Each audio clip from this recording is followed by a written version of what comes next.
एक दिन अल्लाह के प्यारे नबी मोहम्मद सल्लल्लाहु अलैहि वसल्लम ने देखा कि एक बुजुर्ग महिला अपने घर के दरवाजे के सामने बैठी हुई है। उनके सामने कुछ सामान रखा हुआ था। चेहरे पर गहरी चिंता की लकीरें साफ नजर आ रही थीं। वो बार बार इधर उधर देख रही थीं, जैसे कहीं जाने की तैयारी कर रही हो। उसी दौरान जब अल्लाह के रसूल सल्लल्लाहु अलैहि वसल्लम ने लोगों को यह बताना शुरू किया कि अल्लाह के सिवा कोई माबूद नहीं और मैं मोहम्मद अल्लाह का रसूल हूँ, तब मक्का के काफिरों ने उनके खिलाफ दुश्मनी शुरू कर दी। कोई कहता कि वो जादूगर हैं, नऊज़ बिल्लाह। कोई कहता कि वो एक शायर हैं जो मीठी बातों से लोगों को अपने रास्ते पर चला लेते हैं। मगर दुनिया के सबसे सब्र करने वाले रहमतों के पैगंबर मोहम्मद सल्लल्लाहु अलैहि वसल्लम ने हर तकलीफ को खामोशी से सहा। एक पल के लिए भी अल्लाह के रास्ते पर बुलाने का काम नहीं छोड़ा। उनका ईमान, उनका हौसला पहाड़ से भी ज्यादा मजबूत था। कितने महान थे वो।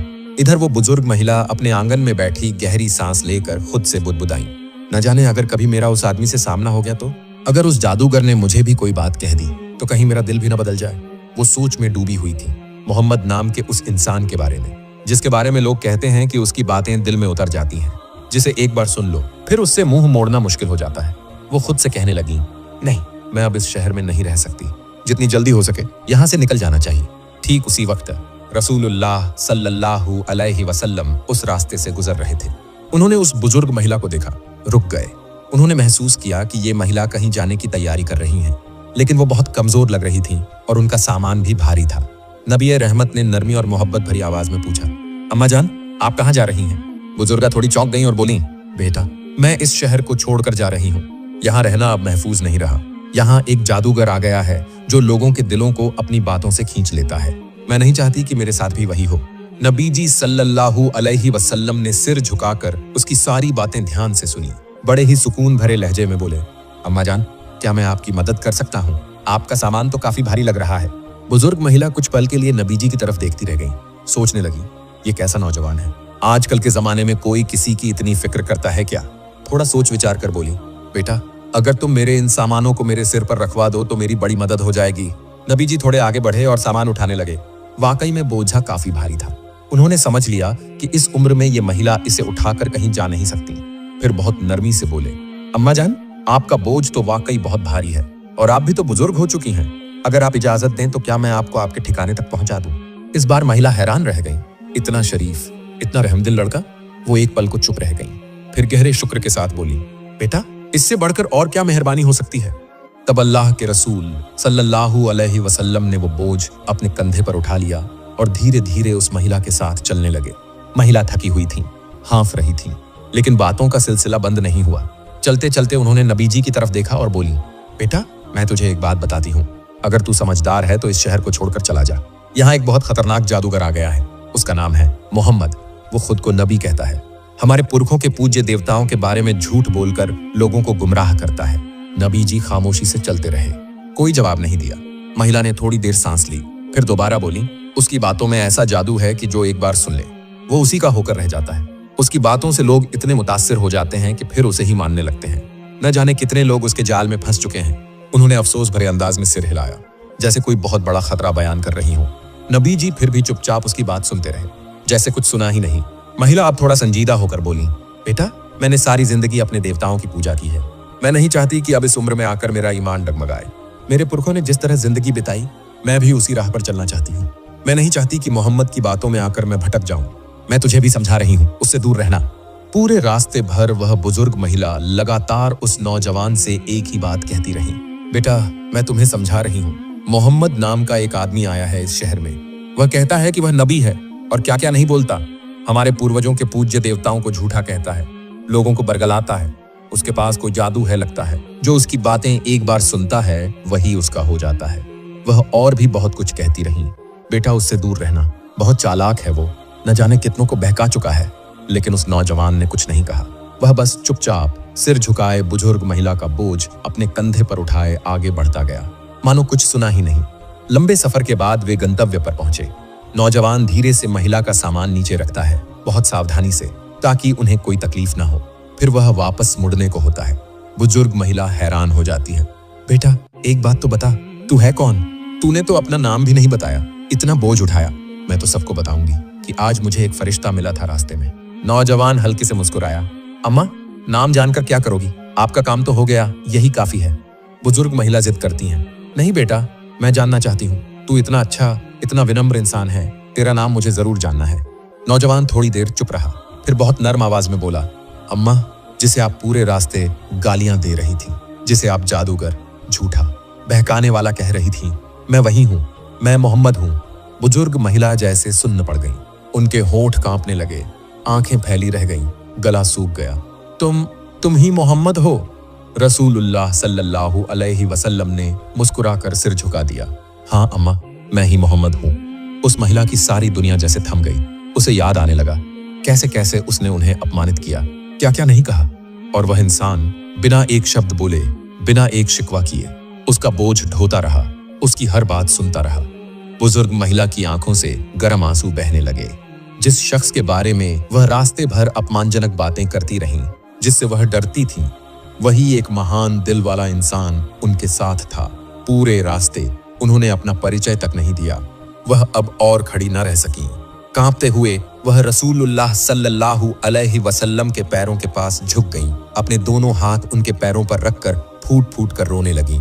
कांपती आवाज में बोली, मैंने पूरे रास्ते तुम्हें गालियां दी, तुम्हारा अपमान किया, और तुमने एक बार भी कुछ नहीं कहा, बल्कि उल्टा मेरा बोझ उठाया, मेरी मदद की। क्या मुझे नहीं समझना चाहिए था कि सच्चा महान व्यक्ति ऐसा ही होता है? रसूलुल्लाह सल्लल्लाहु अलैहि वसल्लम ने बड़ी नम्रता से कहा, अम्मा, आपने जो कहा आप तो नहीं जानती थीं। जो नहीं जानता, अगर उसे धैर्य से समझाया जाए तो एक दिन वह जरूर सच्चाई समझ लेता है। बुजुर्ग महिला की रुलाई थम ही नहीं रही थी। उन्होंने एक लंबी सांस ली और गहरे दर्द से बोली, मैंने बहुत बड़ी गलती की। मैंने तो अब तक झूठ सुना था, मुझे गलत बातें सिखाई गई थी। मोहम्मद, अब मैं समझ गई हूं, तुम सच्चे हो, तुम न्याय प्रिय हो, तुम जरूर अल्लाह के भेजे हुए रसूल हो। फिर उन्होंने ऊंची आवाज में कहा, मैं गवाही देती हूं कि अल्लाह के सिवा कोई इबादत के लायक नहीं, और मैं गवाही देती हूं कि तुम मोहम्मद अल्लाह के रसूल हो। इसी तरह की एक और घटना, मक्का के कुरैश कबीले का एक मशहूर नेता था, अबू लहब। उसका असली नाम था अब्दुल उजहा वोजा, लेकिन उसका चेहरा हमेशा गुस्से से लाल रहता था। लोगों को लगता जैसे आग की लपटें निकल रही हों, इसलिए लोग उसे अबू लहब यानी अग्निशिखा का पिता कहने लगे। पर वह इस्लाम का सबसे बड़ा दुश्मन था। वह रसूलुल्लाह सल्लल्लाहु अलैहि वसल्लम का सगा चाचा होते हुए भी शुरू से ही उनकी दावत का विरोध करता आ रहा था। नबी जी जब भी इस्लाम की बात करते, अबू लहब पीछे पीछे जाकर लोगों को भड़काता, भ्रमित करता। एक दिन अल्लाह के हुक्म से रसूलुल्लाह सल्लल्लाहु अलैहि वसल्लम मक्का के प्रसिद्ध सफा पहाड़ पर चढ़े। यह मक्का में एक रिवाज था, जब किसी को कोई जरूरी बात सबको बतानी होती तो वह सफा पर चढ़कर जोर से पुकारता। उस दिन भी नबी जी ने ऊंची आवाज में कहा, ए कुरैश के लोगों, तुम सब यहाँ आओ, सुनो मुझे। मक्का के लोग जल्दी से जमा हो गए। सबके चेहरों पर उत्सुकता थी, आखिर ऐसा क्या कहने वाले हैं मोहम्मद। जब नबी जी सल्लल्लाहु अलैहि वसल्लम ने देखा कि लोग बड़ी ध्यान से सुन रहे हैं, तो उन्होंने नरम लेकिन गंभीर में पूछा, अगर मैं तुमसे कहूं कि इस पहाड़ के पीछे एक बहुत बड़ी फौज छिपी है जो तुम पर हमला करने वाली है, क्या तुम मेरी बात मानोगे? लोग बिना किसी हिचकिचाहट के बोले, बिल्कुल, तुमने तो कभी झूठ नहीं बोला। हम तुम्हें अल-अमीन कहते हैं, सबसे भरोसेमंद। वो माहौल एकदम शांत था। सबकी नजरें बस नबी जी पर टिकी थीं। तभी नबी जी सल्लल्लाहु अलैहि वसल्लम ने धीरे से कहा, तो फिर सुनो, मैं तुम्हें चेतावनी देने आया हूं। तुम्हारा रब सिर्फ एक है, उसका कोई साझेदार नहीं है। मैं तुम्हें उस दिन से डराता हूं जो बहुत ही सख्त और कठिन होगा। एक पल को सब कुछ थम सा गया। किसी के मुंह से एक शब्द भी नहीं निकला। लेकिन तभी भीड़ में से एक आवाज गूंज उठी, गुस्से से कांपती हुई आवाज, तेरा नाश हो मोहम्मद, क्या बस यही कहने के लिए तूने हमें यहाँ बुलाया था? वो था अबू लहब। उसकी आंखों में आग थी, उसके लहजे में जहर। वो नबी जी का अपना चाचा था, लेकिन सबसे बड़ा दुश्मन बन चुका था। वो वहां से घमंड में भरा हुआ चला गया और जाते जाते हंसते हुए लोगों से कहा, इसकी बातों में मत आना, ये बस तुम्हें धोखा देना चाहता है। फिर उसी दिन अल्लाह ताला ने कुरान की एक सख्त आयत नाजिल की, अबू लहब के दोनों हाथ तबाह हो जाएं और वो खुद भी तबाह हो। अबू लहब ये सुनकर और भी भड़क उठा। उसने तय कर लिया कि अब वो नबी जी को हर कदम पर रोकने की कोशिश करेगा। जब नबी जी किसी बाजार में जाकर लोगों को अल्लाह की तरफ बुलाते, अबू लहब उनके पीछे पीछे जाकर कहता, इसकी बात मत सुनो, ये पागल हो गया है, ये मेरा भतीजा है, मैं इसे जानता हूँ, ये झूठा है। जब कभी लोग नबी जी को नमाज पढ़ते देखते अब्बू लहब वहां आ जाता और उनका मजाक उड़ाता। वो कहता, देखो इसे, ये कहता है बस एक अल्लाह की इबादत करो, ये चाहता है कि तुम अपने बाप दादाओं का रास्ता छोड़ दो। और अबू लहब अकेला नहीं था, उसकी बीवी उम्मे जमील भी इस्लाम की कट्टर दुश्मन थी। वो अब्बू सुफियान की बहन थी, एक ताकतवर और ऊंचे खानदान की औरत, लेकिन उसका दिल नफरत से भरा हुआ था। नबी जी सल्लल्लाहु अलैहि वसल्लम जब भी किसी को इस्लाम की तरफ बुलाते, उम्मे जमील तुरंत उस रास्ते में रुकावट डालती। वो सिर्फ अपने शौहर को सपोर्ट नहीं करती थी, बल्कि खुद भी पूरी ताकत से नबी जी और उनके सहाबियों को तकलीफ देने में लगी रहती। वो रात के अंधेरे में चुपके से बाहर निकलती, वो रास्तों पर कांटे बिछा देती, सूखी नुकीली टहनियां रख देती, ताकि जब सुबह नबी जी बाहर निकले तो उनके पाँव में चुभें, खून बहे, उन्हें दर्द हो। लेकिन हमारे प्यारे नबी सल्लल्लाहु अलैहि वसल्लम वो कभी शिकायत नहीं करते थे। वो बस सब्र करते थे, चुपचाप रास्ता साफ करते थे और अल्लाह से दुआ करते थे, ए अल्लाह तू हक को कायम कर दे। उम्मे जमील वो सिर्फ कांटे ही नहीं बिछाती थी, उसके मुंह से भी जहर जैसे अल्फाज निकलते थे। जहां भी नबी जी जाते वो पीछे पीछे लोगों को कहती, ये आदमी झूठा है, जादूगर है, अगर इसकी बात सुनोगे तो गुमराह हो जाओगे। फिर जब सूरह अल मसद नाजिल हुई, उसे तो जैसे आग लग गई। एक दिन वो एक बड़ा पत्थर लेकर आए नबी जी को मारने के इरादे से। तब नबी सल्लल्लाहु अलैहि वसल्लम काबा के आंगन में अबू बकर रज़ियल्लाहु ताला अन्हु के साथ बैठे थे। लेकिन अल्लाह की कुदरत देखो, उम्मे जमील नबी जी को देख ही नहीं पाई, बस अबू बकर को देखा और गुस्से में कहा, तुम्हारा वो साथी मोहम्मद कहाँ है? मैं उसे कत्ल कर दूंगी। फिर आया बद्र का दिन। अबू लहब वो खुद लड़ाई में नहीं गया, मक्का में ही छुपा बैठा रहा, खबर का इंतजार कर रहा था। उसे यकीन था कि कुरैश की ताकतवर फौज मुसलमानों को मिटा देगी। लेकिन जब खबर आई, उल्टी खबर, कि मुसलमान जीत गए हैं और कुरैश के बड़े बड़े सरदार मारे गए हैं, अबू जहल भी मारा गया, तो अबू लहब सन्न रह गया। उसका चेहरा पीला पड़ गया, उसके जिस्म में कंपन होने लगी। वो यकीन नहीं कर पा रहा था कि मोहम्मद सल्लल्लाहु अलैहि वसल्लम के सिर्फ 313 साथी कुरैश के 1000 मजबूत सिपाहियों को हरा चुके हैं। वो गुस्से में चिल्लाया, ये नामुमकिन है, कुरैश हार नहीं सकते। मगर अब सच्चाई को मानने के सिवा उसके पास कोई चारा नहीं था। उस दिन के बाद से अबू लहब अंदर से टूट गया था, मानसिक रूप से खत्म हो गया था। कुछ ही दिनों में उसके जिस्म में एक अजीब सी बीमारी निकल आई। वो महसूस करने लगा कि उसका बदन अंदर से सड़ने लगा है। पहले तो बदन पर छोटे छोटे फोड़े निकले, फिर वो फोड़े बड़े होने लगे और फिर उसके जिस्म से बदबू आने लगी। दिन दर दिन अबू लहब के जिस्म में गंदा खून और मवाद भरता जा रहा था। उसकी बीमारी कुछ वैसी ही थी जैसे प्लेग या चेचक। धीरे धीरे मक्का के लोग समझ गए, अबू लहब के जिस्म में एक खतरनाक बीमारी फैल चुकी है। लोग उससे दूर हटने लगे, यहाँ तक कि उसके अपने रिश्तेदार भी पास आने से कतराने लगे। अबू लहब तड़प रहा था, चीख रहा था, कोई मुझे पानी दो, कोई मेरे पास आओ। लेकिन कोई नहीं आया। वो अकेले, बिल्कुल अकेले, लाचार, तड़पता हुआ मौत की तरफ बढ़ता रहा। आखिरकार उसकी मौत हो गई। लेकिन रुकिए, उसकी लाश तक को कोई छूने को तैयार नहीं था। लोग दूर से देख रहे थे, कोई भी उसके पास नहीं गया। किसी ने कहा, इसकी लाश में बीमारी है, अगर छुएंगे तो हम भी मर जाएंगे। यहाँ तक कि उसके अपने घर वाले भी उसे न गुस्ल दिया, न कफन दिया, न कब्र में दफन किया। आखिर में उन्होंने एक लंबी लकड़ी उठाई, उसकी लाश को दूर से धक्का मारकर एक गड्ढे में गिरा दिया और फिर ऊपर से मिट्टी और पत्थर डालकर उसे ढक दिया। एक और दिन की बात है, मक्का की हालत और भी खराब होती जा रही थी। तब नबी सल्लल्लाहु अलैहि वसल्लम ने सोचा, अगर मक्का के लोग हक को नहीं मानते तो शायद कोई और शहर के लोग इस्लाम का पैगाम कबूल कर लेंगे। यही सोचकर उन्होंने ताइफ जाने का फैसला किया। वहां रहते थे बनु सकीफ कबीले के लोग, जो खुद को बड़ा ताकतवर और ऊंची नस्ल वाला मानते थे। नबी जी को उम्मीद थी, अगर ताइफ के सरदार इस्लाम को अपना लें तो शायद यहीं इस्लाम को एक महफूज जगह मिल जाए। सफर शुरू हुआ। नबी जी अकेले नहीं गए थे, साथ थे उनके प्यारे साहबी जैद बिन हारिसा रज़ियल्लाहु ताला अन्हु। जैद वो नबी जी से बहुत मोहब्बत करते थे, उनके लिए जान भी कुर्बान कर सकते थे। दोनों ने पैदल चलकर लंबा थकाने वाला सफर तय किया। ताइफ की ओर बढ़ते रहे। सफर मुश्किल था, रास्ता थका देने वाला, लेकिन नबी सल्लल्लाहु अलैहि वसल्लम के दिल में बस एक ही उम्मीद थी, शायद ताइफ के लोग हक को कबूल कर लेंगे। जब नबी जी सल्लल्लाहु अलैहि वसल्लम ताइफ पहुंचे तो सबसे पहले वो शहर के 3 बड़े सरदारों के पास गए, अबू दियालाइल, मसूद और हबीब। नबी जी ने बड़ी नरमी से, मोहब्बत से उनके सामने इस्लाम का पैगाम पेश किया। उन्होंने कहा, अल्लाह एक है, उसका कोई साझी नहीं है, मैं उसका भेजा हुआ रसूल हूँ। अगर तुम हक की राह पकड़ लो तो तुम्हारे लिए इस दुनिया में भी और आखिरत में भी सुकून और कामयाबी है। लेकिन वो सरदार नबी जी की बात सुनते ही हंस पड़े।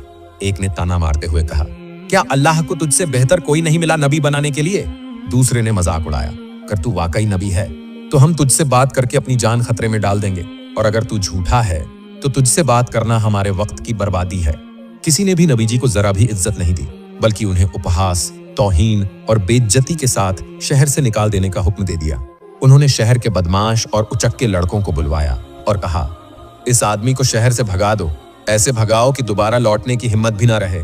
बस वे नबी जी के पीछे पड़ गए। उन्होंने पत्थर बरसाने शुरू कर दिए। नबी जी सल्लल्लाहु अलैहि वसल्लम के कदमों से खून बहने लगा। ज़ैद इब्ने हारिसा रज़ियल्लाहु ताला अन्हु उन्हें बचाने की कोशिश कर रहे थे, मगर वो खुद भी जख्मी हो गए। लड़के रुक नहीं रहे थे। गली गली, नुक्कड़ नुक्कड़ वो नबी जी के पीछे भागते रहे। नबी जी भागते भागते शहर से बाहर निकल आए, थककर चूर, जिस्म लहूलुहान, कदम कांप रहे थे। तभी उनकी नजर एक बाघ पर पड़ी। वो एक पेड़ के नीचे बैठ गए। जैद पास में बैठकर रो रहे थे। या रसूलुल्लाह, उन्होंने आपके साथ इतना बुरा किया, आपने फिर भी कुछ नहीं कहा। नबी जी ने चुपचाप आसमान की तरफ देखा, आंखें बंद की और फिर हाथ उठाए। उन्होंने दुआ की, ऐ अल्लाह, मैं तुझसे शिकायत करता हूँ अपनी कमजोरी की, अपनी बेबसी की और लोगों की नजरों में मेरी बेइज्जती की। ऐ रहमत वाले अल्लाह, तू ही है सब कमजोरों का रब। क्या तू मुझे दुश्मनों के हवाले कर देगा? लेकिन अगर तू मुझसे नाराज नहीं है तो मुझे इस दर्द की, इस जिल्लत की कोई परवाह नहीं। रसूलुल्लाह सल्लल्लाहु अलैहि वसल्लम जब उस बाग में एक पेड़ की छांव में बैठकर कुछ सुकून पा रहे थे तो उस बाग के मालिक तायफ के दो भाई थे, रबिया के बेटे उतबा और शैबा। वो दूर से देख रहे थे कि इस आदमी की क्या हालत हो गई है। उसका बदन जख्मी है, चेहरा थका हुआ है, मगर आंखों में फिर भी कोई शिकवा नहीं। अचानक उनके दिलों में थोड़ी सी रहमत जागी। उन्होंने अपने ईसाई गुलाम को बुलाया। उसका नाम था अद्दास। जब अद्दास उनके सामने आया तो उन्होंने उसके हाथ में अंगूर से भरा एक प्याला दिया और कहा, ये अंगूर लेकर उस आदमी के पास जाओ, देखो वो कुछ खाना चाहता है या नहीं। अद्दास ने सिर हिलाया और वह अंगूर लेकर रसूलुल्लाह सल्लल्लाहु अलैहि वसल्लम के पास पहुंचा। वो सामने बैठ गए। अदब से उन्होंने अंगूरों का प्याला आगे बढ़ाया। रसूलुल्लाह सल्लल्लाहु अलैहि वसल्लम ने प्याले की तरफ देखा, मुस्कुराए और कहा, बिस्मिल्लाह। और जैसे ही उन्होंने पहला अंगूर खाया, अद्दास चौंक गया। उसने हैरानी से पूछा, ये आपने क्या कहा? यहाँ तो कोई ऐसा नहीं कहता। फिर अदब से पूछा, आप कहाँ के रहने वाले हैं? रसूलुल्लाह ने प्यार से मुस्कुराकर पूछा, पहले तुम बताओ, तुम कहाँ से हो? तुम्हारा धर्म क्या है? अद्दास ने नरमी से सिर झुकाया और कहा, मैं मिनवा शहर से हूँ, मजहब से ईसाई हूँ। तब नबी जी ने हल्की सी मुस्कान के साथ फरमाया, अरे हजरत यूनुस अलैहिस्सलाम तो तुम्हारे ही शहर के थे। अद्दास की आंखें खुली की खुली रह गईं। उसने हैरानी से पूछा, आप यूनुस को कैसे जानते हैं? रसूलुल्लाह सल्लल्लाहु अलैहि वसल्लम ने बेहद नरम आवाज में जवाब दिया, वो मेरे भाई थे, वो भी एक नबी थे और मैं भी एक नबी हूँ। जैसे ही रसूलुल्लाह सल्लल्लाहु अलैहि वसल्लम ने वो बात कही, अद्दास की आंखों से आंसू बहने लगे। वो खुद को रोक नहीं सका। वो आगे बढ़कर नबी जी के सामने झुक गया, उनके पांव चूमने लगा, उनके हाथों और माथे पर बोसे देने लगा। दूर से ये सब देख रहे थे उतबा और शैबा। जब अद्दास वापस गया तो उन्होंने हैरानी से पूछा, अद्दास, ये क्या कर दिया तुमने? तुम उस अजनबी के इतने करीब कैसे हो गए? अद्दास ने बहुत शांति से मगर यकीन से भरी आवाज में जवाब दिया, मालिक, मैंने पूरी दुनिया में इससे बेहतर इंसान नहीं देखा। उन्होंने ऐसी बात कही है जो एक नबी के अलावा और कोई जान ही नहीं सकता। इतना सुनते ही दोनों भाई की आंखें फैल गईं। उन्होंने एक सख्त लहजे में कहा, देखो अद्दास, होश से काम लो, ध्यान रहे ये आदमी तुम्हें तुम्हारे धर्म से दूर न कर दे। तुम्हारा धर्म ही बेहतर है, उसके रास्ते पर मत चलना। अद्दास चुप रहा। उसने आगे कुछ नहीं कहा, मगर उसके दिल में वो सच्चाई उतर चुकी थी जो किसी भी गुलामी को नहीं मानती। उसी वक्त जिब्राइल अलैहिस्सलाम तेजी से आए। उन्होंने रसूलुल्लाह को सलाम किया और कहा, ऐ अल्लाह के रसूल, आप पर अल्लाह का सलाम और रहमत हो। आपके लिए पहाड़ों का फरिश्ता आया है, अगर आप चाहें तो वो इन तायफ वालों को मिटा सकता है। इसके बाद पहाड़ों का फरिश्ता सामने आया। उसने कहा, ऐ मोहम्मद, अगर आप हुक्म दें तो मैं इन दोनों पहाड़ों को एक कर दूंगा और इन तायफ के लोगों को इसके नीचे पीस कर रख दूंगा। इनका नाम और निशान तक बाकी नहीं रहेगा। सोचिए, अगर नबी जी एक बार इजाजत दे देते तो तायफ पल भर में खाक में मिल जाता। लेकिन नबी रहमत ने फरिश्ते की तरफ देखा और कहा, नहीं, मैं नहीं चाहता कि ये लोग तबाह हों। अगर ये न माने तो शायद इनकी औलादों में से कोई तो होगा जो इस दीन को कबूल करेगा। और यही था आज का किस्सा। अगर आपको ये वीडियो पसंद आया हो तो जरूर लाइक करें और ऐसे ही और दिल को छू जाने वाले किस्सों के लिए हमारे चैनल को सब्सक्राइब करें। अस्सलामु अलैकुम व रहमतुल्लाह।